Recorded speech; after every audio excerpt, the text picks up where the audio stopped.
Moi, je t'ai appelé pour le maudire. Et la Bible continue en disant, Balaam prononça son oracle et dit, parole, oracle, parole de Balaam, fils de Béor.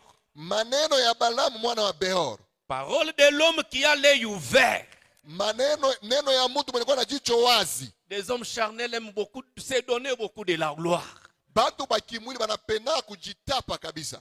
Il dit parole de l'homme qui a même l'œil ouvert. Nasema neno ya mtu mwenye kwa na jicho wazi. Parole de celui qui entend les paroles de Dieu. Neno ya mwenye kusikia maneno ya Mungu. De celui qui connaît les desseins du Très-Haut. Ya ule anajua muradi wa aliye juu. De celui qui voit la vision du Tout-Puissant. Ya ule ko naona ono ya Mwenyezi. Balaam. Ni ye Balaam. Il dit, anasema celui qui voit la vision du Tout-Puissant. Ule ko naona ono ya Mwenyezi. Celui qui se promène et dont les yeux s'ouvrent.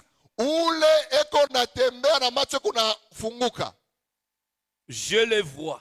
Namuona. Là il commence à prophétiser. Hapa anaanza kutabiri. Il dit à Balak. Anamuelezea Balak. Je le vois. Namuona. Mais non maintenant. Lakini haina hapa. Parce qu'un prophète peut se tenir ici. Voir des choses qui arriveront après 1000 ans. Tout comme il peut se tenir comme ça. Voir les choses qui se sont passées même dans le jardin d'Éden.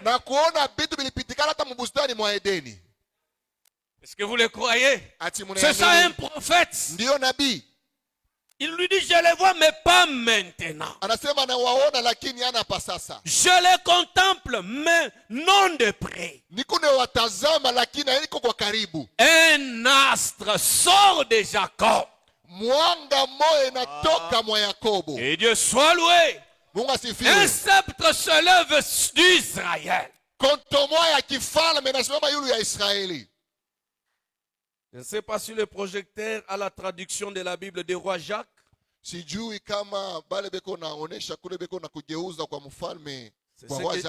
là que je vais lire dans Roi Jacques.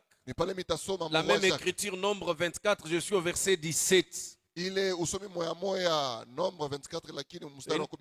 C'est une traduction que Frère Branham aimait beaucoup. Lui interprète en disant, je le verrai, mais pas maintenant. Je le contemplerai, mais pas de près. Une étoile paraîtra de Jacob. Un sceptre se levera d'Israël. Ah, que Dieu soit loué. C'est là que la promesse de l'étoile a été faite. Par le prophète Balaam. Les années sont passées. Les années sont passées.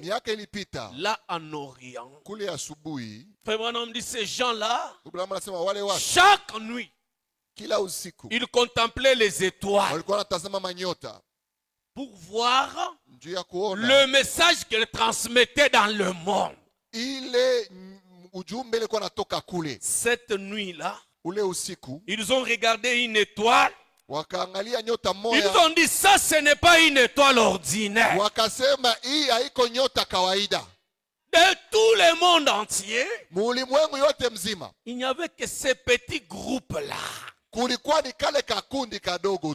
Et mon homme dit qu'on raconte peut-être qu'ils étaient à 3. Il dit, je ne sais pas si c'est la vérité, mais je crois que c'était 3 parce que les Indiens voyagent souvent à 3.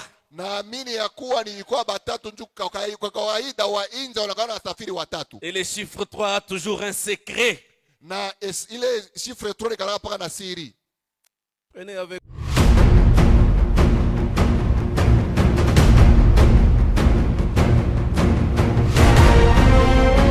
Soyez les bienvenus dans notre chaîne Fils de Consolation.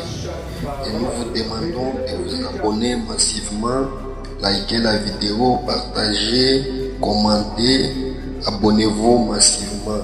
Merci, merci, merci beaucoup.